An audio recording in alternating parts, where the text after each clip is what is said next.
Hello बच्चों। तो कैसे हैं आप सभी लोग। आपका स्वागत है हमारे चैनल एडू गुरु में। और आज हम लोग त्रिभुज से जुड़े हुए जो सवाल थे उनको आगे करेंगे।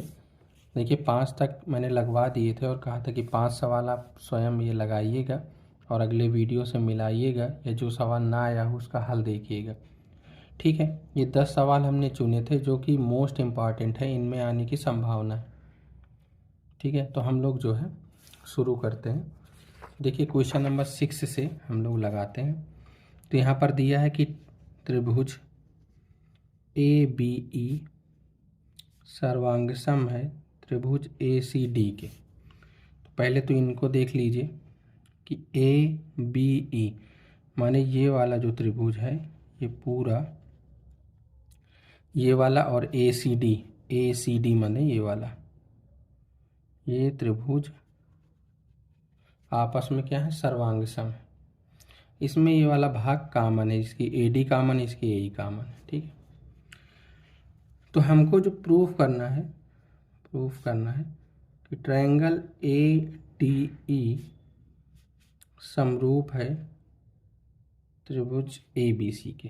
तो ए डी ई माने ये ऊपर का ये वाला जो त्रिभुज है ये समरूप होगा किसके, ए बी सी के, बड़े वाले के। तो देखिए किसी को भी समरूप करना है तो समरूप करने की आपको पता होगा कि इनका क्या क्राइटेरिया होता है। पहला होता है ए सिमिलरिटी, मतलब कोण कोण समरूपता, या 3 कोण बराबर हो जाए। देखिए 2 बराबर होंगे तो 3 बराबर ही होंगे, तो ये दोनों एक तरह से एक ही। और अगली है S A S, side angle side, यानी भुजा कोण भुजा समरूपता। अब यहाँ देखिए सर्वांग समता की तरह यहाँ पर भुजाएं बराबर नहीं होती हैं, लेकिन यहाँ पर उनका अनुपात बराबर होता है। तो हमको किसी न किसी तरह इनका अनुपात बराबर करना है। यानी हम अगर किसी तरह ये ले आएँ कि A D upon D B या बी डी, या A D upon A B A E upon A C, या A D upon D B A E upon E C, जैसे भी हमसे बनता है, अगर हम ऐसा कुछ ले आएँ और इन दोनों में एक ये कोण उभयनिष्ठ है तो एस ए एस यानी भुजा कोण भुजा समरूपता से ये दोनों त्रिभुज क्या हो जाएंगे, समरूप हो जाएंगे। ठीक है, अब पहले देखिए कि जो त्रिभुज है ए बी ई वो समरूप है, सर्वांगसम है ए सी डी के। अगर ये सर्वांगसम है तो इसकी तीनों भुजा और तीनों कोण बराबर होंगे, तो ए ई जो है वो ए डी के बराबर होगा, है ना। ए ई इस त्रिभुज की ए ई भुजा और उस त्रिभुज की ए डी भुजा आपस में बराबर होंगी, और इधर की ए बी जो है वो ए सी के बराबर होगा। जो ए बी है इधर की ए सी के बराबर होगा। अब हम लोग क्या करें, इसको फर्स्ट माने इसको सेकंड माने, क्योंकि इन्हीं में अनुपात हमको बनाना है। तो ए ई गुणे ए बी बराबर ए डी गुणे ए सी कर लें। उसके बाद ए ई अपान ये ए सी को नीचे बुला लें, A C equal to A D upon A B, ये हो गए समीकरण 3 मान लें। ठीक है, तो एक तो ये हो गया, और एंगल एक क्या है, उभयनिष्ठ है, ये समीकरण मान लो 4 हो गया। यहाँ लिख दें 3 व 4 से भुजा कोण भुजा समरूपता से त्रिभुज ए डी ई समरूप होगा त्रिभुज ए बी सी के, और इस तरह से ये प्रूफ हो जाएगा। ठीक है, तो यहाँ पर हमको उसी से दिमाग लगाना। देखिए बताया था कि आपको देखिए इस पूरे चैप्टर का आप एक बार निचोड़ समझ लीजिए कि इसमें कितने तरह के सवाल हैं। मैं एक एक करके बता दे रहा हूँ। देखिए पहला सवाल ये है कि हमको कोई भी दो अनुपात दे करके कोई तीसरा अनुपात प्रूफ करवा लेगा। तो अगर इन 2 अनुपात से दिए तो कोई कॉमन अनुपात होगा इनके बीच, या कोई भुजा बराबर होगी, उससे हम कोई नया अनुपात बना लेंगे। कि अगर 2 लाइन अगर हमको समांतर होगा तो तीसरा कोई या तो अनुपात प्रूफ करवा लेगा या तो कोई समांतर। इसमें बताया था, इसके खूब सवाल लगवाए पिछले वीडियो में, पहला दूसरा सवाल इसी पर बेस्ड है। तो दूसरा टाइप इस बात से है, तो अगर कोई समांतर रेखाएं हैं 2 तो आप इनके बीच ना एक उभयनिष्ठ अनुपात ढूंढिए, और वो अनुपात बराबर होगा तो वही अनुपात प्रूफ हो जाएगा, या अगर वो अनुपात बराबर है तो वो फिर रेखाएं पैरेलल होंगी। थ्योरम 6.2। ठीक है, तो इस तरह के सवाल थे। तीसरे में ये कि समरूप प्रूफ करवाएगा। अब देखिए, कोई चीज़ को अगर समरूप हमको दो त्रिभुजों को करना है तो उसके पास दो ही तरीके, आप कोई कॉमन एंगल ढूंढ लीजिए या कोई एक अनुपात ढूंढ लीजिए। अनुपात आपको कहाँ कहाँ से मिलता है? अनुपात तब मिलेगा जब कोई रेखा या तो समांतर हो, या अगर समांतर नहीं है तो कोई दो अनुपात दिए हो तो उससे कम से कम तीसरा अनुपात निकाल लें। ये सब भी नहीं दिया तो कम से कम त्रिभुज सर्वांगसम होने चाहिए, इतना जरूर देगा, उसी से हमको अनुपात लाना है और एक एंगल देखना है। सबसे पहले ये कि इसमें दिमाग कहाँ से लगाना है? दिमाग यहाँ से लगाना है कि आप यहाँ से दिमाग लगाइए कि समरूप किसी को प्रूफ करने के क्या तरीके हैं, यही तरीके। तो अगर एक एंगल तो मिल गया, लेकिन दूसरे एंगलों में अगर किसी प्रकार का कोई संबंध बने ही नहीं रहा तो फिर यहाँ पर क्या करेंगे? सीधे सीधे हम साइड को ही देखेंगे। ठीक है, तब आप समझ जाइए कि आपका जो काम है वो साइड से ही होने वाला, एंगल से नहीं बनने वाला। अगर किसी प्रकार की रेखाएं समांतर, एकांतर कोण, इस तरह के कोण ज़्यादा बन रहे हैं तो आप समझ जाओ कि कोई भी एक एंगल आप और ढूंढ लीजिए तो कोण कोण समरूपता से आप समरूप कर लेंगे। ठीक है, तो ये हम लोगों का छठवां सवाल था। अब हम लोग लगाते हैं सातवां सवाल। समझिए, सातवें कह रहे लंबाई 6 मीटर वाले एक ऊर्ध्वाधर स्तंभ की भूमि पर छाया। तो एक कोई स्तंभ है ऐसे, उसकी ये कहीं छाया बन रही होगी, मान लो सूरज अगर इधर है तो देखिए इसकी 6 मीटर इसकी ऊंचाई है, तो इसकी छाया जो है ना वो 4 मीटर बने, मतलब कम बन रही। उसी समय एक मीनार की छाया जो है वो, छाया की लंबाई 28 है, तो छाया की 28 है, तो कह रहे हैं मीनार की बताओ, तो मीनार की हमने h मान ली। ठीक है, अब इसमें देखो क्या ही इनमें क्या लगेगा, यहाँ से मान लो अगर हम ABC मान लें, इसको PQR मान लें। ठीक है, तो जब एक ही समय के तो एक तरह से ये दोनों त्रिभुज क्या होंगे? समरूप होंगे। तो जो इनकी भुजाओं का अनुपात हो गया यानी 6/4, वही इधर का अनुपात होगा h/28। तो h बराबर क्या आएगा? 6/4 गुणे 28, 4 सतह 28, तो h बराबर 6 सतह 42 मीटर। ये इसलिए अनुपात बराबर है, ये समझ लीजिए इसलिए समरूप है क्योंकि इनकी स्थितियां एक हैं। सूरज यहाँ है, एक मीनार खड़ी, एक उसी तरह छाया बन रही, इनके लिए क्या है? कोण समान है। ठीक, तो इस तरह से ये सातवां सवाल है। उसके बाद हम लोग लगाते हैं आठवां सवाल।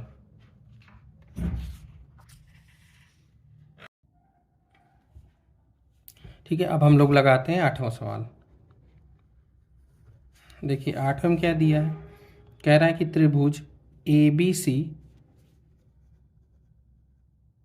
समरूप है त्रिभुज DEF के। मतलब कोई भी दो त्रिभुज है, मान लीजिए यहाँ पर ये ABC है और यहाँ कहीं ऐसे DEF है, दोनों समरूप है। इनके क्षेत्रफल जो हैं वो क्रमशः 64 और 121 सेंटीमीटर स्क्वायर है।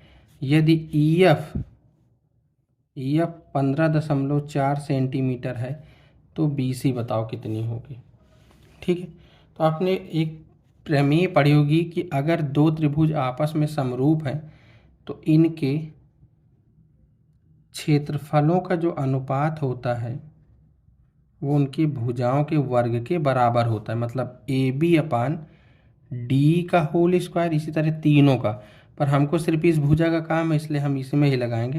तो ABC पहले लिखा है तो इसलिए इसकी पहले BC साइड और EF साइड का होल स्क्वायर। ठीक, यहाँ लिख दिया 64/121 बराबर BC/EF का होल स्क्वायर। ठीक है, अब यहाँ पर क्या करेंगे हम कि यहाँ पर इसका मान लीजिए स्क्वायर है तो इधर रूट में चला आएगा, तो 64/121 बराबर BC/EF। तो BC/EF बराबर यहाँ से 8/11। तो हमको BC निकालना है तो EF उधर चला जाएगा, 8/11 गुणे 15.4। ठीक है, इसको 11 से हम लोग काट देंगे तो यहाँ से कितना आएगा? 11 कम 11, 11 चौक 44। ठीक, तो यहाँ पर BC बराबर आ जाएगा 1.4 है तो 8 गुणे 1.4, तो ये आ जाएगा 112 होता है 11.2, इतने सेंटीमीटर जो होगी वो BC की लंबाई आ जाएगी। तो ये बिल्कुल सिंपल सवाल है। इस तरह का भी आपसे 1-2 नंबर में पूछा जा सकता है कि कोई 2 त्रिभुज दे दें, उनके क्षेत्रफल दे दें और भुजाएं दे दें, या भुजाएं दे दें तो क्षेत्रफल का अनुपात पूछ लेगा। तो इस तरह का बहुविकल्पी में भी पूछा जा सकता है। ठीक है, तो ये था 8वां सवाल। और हमारे 2 सवाल बचे, इनको भी हम लोग समझ लेते हैं। 9वां देखिए, 9वां में कह रहा है यदि 2 समरूप त्रिभुजों के क्षेत्रफल बराबर हों तो सिद्ध कीजिए कि वो त्रिभुज सर्वांग सम होंगे। तो देखिए 2 त्रिभुज आपको दिया हुआ है और वो समरूप है। तो एक तो ABC है, दूसरा हम मान लीजिए PQR मान लें। ठीक है, ये दोनों त्रिभुज ना, दोनों त्रिभुजों के क्षेत्रफल भी बराबर है और समरूप भी हैं, ये भी है। तो देखो अगर समरूप हैं तो इनके क्षेत्रफलों का जो अनुपात होगा, क्षेत्रफल का अनुपात होगा, किसके बराबर होगा? देखो AB/PQ के होल स्क्वायर के। इसी तरह दूसरी भुजा AC/PR के होल स्क्वायर के, और इसी तरह BC/QR के होल स्क्वायर के, इनके बराबर होना चाहिए। अब एक चीज़ तो ये हो गई, हमने समरूपता से ये लगा लिया। दूसरा ये कह रहा है कि क्षेत्रफल बराबर भी हैं, तो इसका मतलब ये है कि जो एरिया त्रिभुज ABC का है वही एरिया त्रिभुज PQR का है। तो अगर ये बराबर है तो ये दोनों बराबर होंगे, तो इधर का क्या आ जाएगा 1, और यहाँ से आ जाएगा AB/PQ का होल स्क्वायर बराबर AC/PR का होल स्क्वायर बराबर BC/QR का।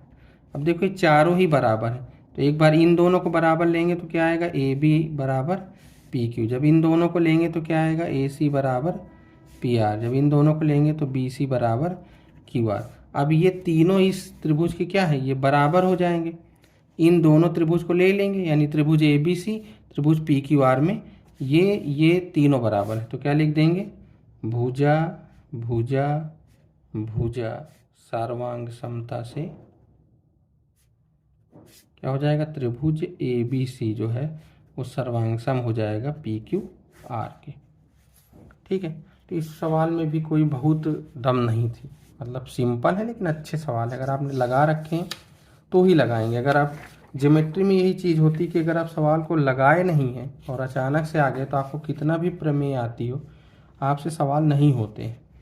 इसमें सवाल लगाना बहुत ज़रूरी है। ठीक है, अब हम लोग 10वें सवाल समझते हैं, और ये अच्छा सवाल है, इम्पॉर्टेंट भी है। कह रहा है सिद्ध कीजिए कि 2 समरूप त्रिभुजों के क्षेत्रफल का अनुपात। इसमें भी देखिए समरूप भी कह रहा है, यानी ABC, और एक है PQR, दोनों समरूप हैं, ये दिया हुआ है। और कह रहे हैं इनके क्षेत्रफल का अनुपात, यानी आपको दिया है, क्या क्या दिया है देखिए आपको, कि त्रिभुज ABC समरूप है त्रिभुज PQR के। एक तो ये दिया है, आपसे सिद्ध करना क्या है, आपको सिद्ध करना है कि इनके क्षेत्रफल का अनुपात, यानी त्रिभुज ABC का और त्रिभुज PQR का, इनके क्षेत्रफलों का अनुपात इनकी संगत माध्यिकाओं के अनुपात। तो संगत माध्यिका मान लीजिए इसकी AD है और इसकी मान लो PQRS है।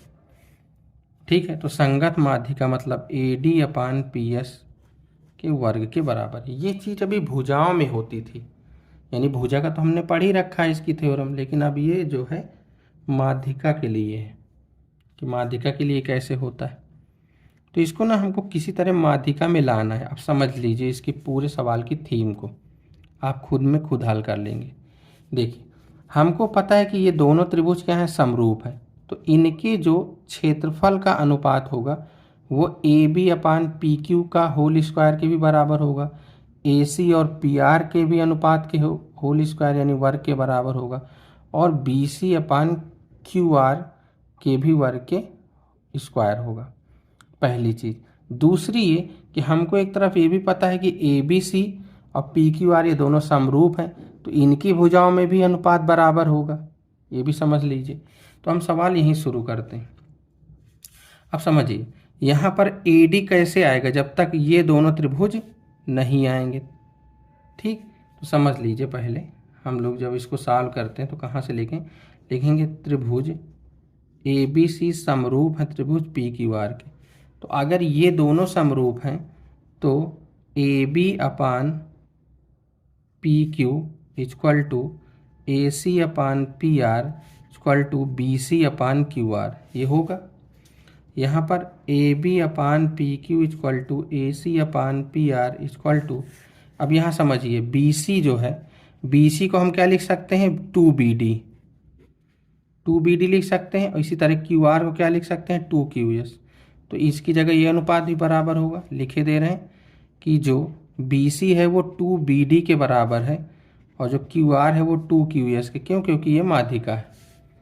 तो हम BC की जगह 2BD लिखेंगे, QR की जगह 2QS लिखेंगे, तो BD बाई QS आ गया। अब समझिए, तो AB अपान PQ और BD अपान QS, एक तो दोनों ये हो गए, ठीक है, और पहले से ही समरूप थे, यानी इससे हम लोग क्या लिख सकते हैं कि AB अपान PQ बराबर BD अपान QS। इन दोनों से हम ये दोनों ले आए, यानी हमने ये सिद्ध कर दिया कि AB और PQ का रेशियो PD और QS के रेशियो के बराबर है। एक चीज़ ये हो गई, और एंगल B जो है वो एंगल Q के बराबर है।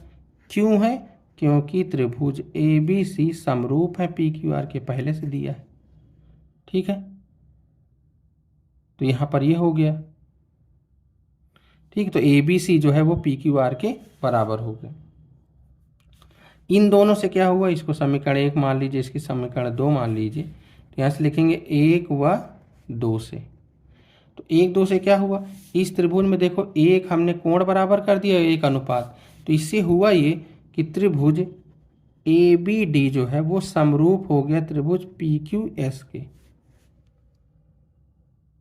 ठीक है, और ये जैसे ही समरूप हुए तो इसका मतलब है कि अब इसमें AD और PS भी जुड़ जाएंगे। तो अगर ये समरूप हो गए तो इससे क्या निकल आएगा कि AB अपान PQ जो बराबर है वो किसके बराबर हो जाएगा, AD बाई PS के। ये समीकरण 3 है और यही हमको चाहिए था। हम किसी तरह इन भुजाओं से ना माध्यिका तक पहुंच पाते। हम पहुंच गए माध्यिका तक कि AB अपान PQ किसके बराबर है, AD बाई PS। कैसे पहुँचे? हम पहुँचे इतने त्रिभुजों को आपस में समरूप करके, क्योंकि ये अनुपात इन अनुपातों के तभी बराबर जाएगा जब ये दोनों त्रिभुज समरूप होंगे। ठीक, अब समझिए, ये वाला लाना था हमको। अब हमको पता है कि ये दोनों त्रिभुज समरूप हैं, तो जो इनके क्षेत्रफल का अनुपात होगा वो किसके बराबर होगा, वो इसके बराबर होना ही होना है, AB अपान PQ के होल स्क्वायर के। अब इसकी जगह हम लोग क्या रख लेंगे, ये इसके बराबर है, तो लिख देंगे AD अपान PS के होल स्क्वायर के। यही हमको लाना था। तो आप ये समझिए कि आप सवाल तक ना पहुंचना कैसे है, कैसे हम करेंगे। पहुंचना ऐसे कि पहले जो दिया है उस पर फोकस करना है कि हाँ ये दिया है क्यों है, यही चीज़ क्यों दी गई है। उससे आप क्लू निकालिए कि ये चीज़ दी गई है, अच्छा इसीलिए दी गई है ताकि हम ये निकाल पाएँ। ये माध्यिका क्यों बोला गया, ताकि आप आधा कर लें। अगर ये आधा नहीं होता तो सवाल ही नहीं हल होता। फिर देखना है कि हमको लाना क्या है, जो लाना है उस तक पहुंचना कैसे, और उसमें जो दिया है वो किस प्रकार मदद करेगा। अगर आप 2-3 बातों को अच्छे से पकड़ के चलते हैं और इसके थोड़े सवाल भी 15-20 सवाल भी अच्छे से मन से लगा लेते हैं तो त्रिभुज के शायद ऐसा कोई सवाल नहीं जो आप ना कर पाएँ। आसान हो जाएगा, अगर आप लगाएंगे तो कर लेंगे, है ना। दूर से भागने से कोई मतलब नहीं होता ना। ठीक है, तो ये ना कुछ 10 सवाल हमने जो है आपके लिए लगवा दिया है। तो आप इन 10 सवालों को भी लगाइए, क्योंकि इसमें वही सवाल शामिल किए हैं। एक बार आप देख लीजिए, क्योंकि अच्छे हैं। इसमें से जैसे पहला सवाल अगर सरल देना होगा तो पहले दूसरे, एक ये सवाल भी अच्छा है पर उतना इम्पॉर्टेंट नहीं। एक ये अच्छा सवाल है, उसके बाद ये तो कई बार पेपर में पूछा गया, ये भी अच्छा सवाल है, और उसके बाद ये 2 सवाल हैं लास्ट के 9 और 10। ठीक है, हो सकता है कोई और थोड़ा उदाहरण के सवाल आप देखिएगा। कुल मिलाकर बताना ये कि आप 10 सवाल लगाइए, इनको समझिए, इनको समझकर कोई और सवाल को लगाइए। ठीक है, रिवीजन का मतलब ये होता है कि आपके लिए अच्छे अच्छे सवाल लगवाए जाएं, इंपॉर्टेंट सवाल लगवाए जाएं, लेकिन उनके थ्रू आपको पूरा चैप्टर भी रिवाइज कराया जाए। चीज़ें कैसी होती हैं, फार्मूला कहाँ से लगते हैं, कैसे लगते हैं, कौन कौन से लगते हैं, ये सब भी आप धीरे धीरे, जैसे अगर आपने वीडियो को देखा होगा तो ऐसा नहीं कि आप 2-4 बातें नई ना सीखें, या कम से कम अगर आपको पहले से आती रही तो आप ये ज़रूर जानते हो कि हाँ ये इस तरह लगता है। तो फ़ायदा ये होता है कि लास्ट टाइम में अगर आप ये सब देख रहे हैं, कर रहे हैं देखने से, तो फ़ायदा ये होता है कि अगर कोई ऐसा सवाल आ गया तो आप वहाँ आराम से कर लेंगे, आपको ध्यान में बना रहेगा कि हमने ये देखा है। तो आप कुछ ना कुछ तिक्का पंजी लगा कर तो कर ही लेंगे सवाल, अगर ना आता हुआ तो। अगर इनमें से कोई आ गया या आपने तैयारी कर रखी तो अच्छी बात है। ठीक है, तो ये त्रिभुज के 10 सवाल थे। ठीक है, अब ये त्रिभुज के हमने लगवा दिए। उसके बाद हम लोगों का अगला चैप्टर जो है वो है निर्देशांक ज्यामिति, फिर त्रिकोणमिति, ऊंचाई दूरी। ठीक है, इनको भी हम छांट के सवाल आपको लगवा देंगे, जो भी अच्छे सवाल होंगे।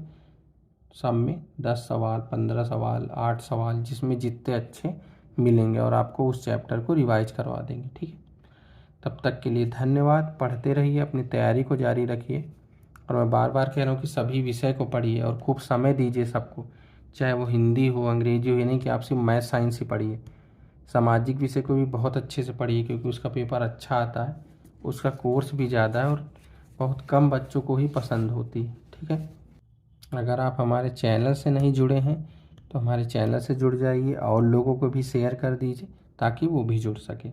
ठीक है, पढ़ते रहिए, मेहनत करते रहिए। धन्यवाद।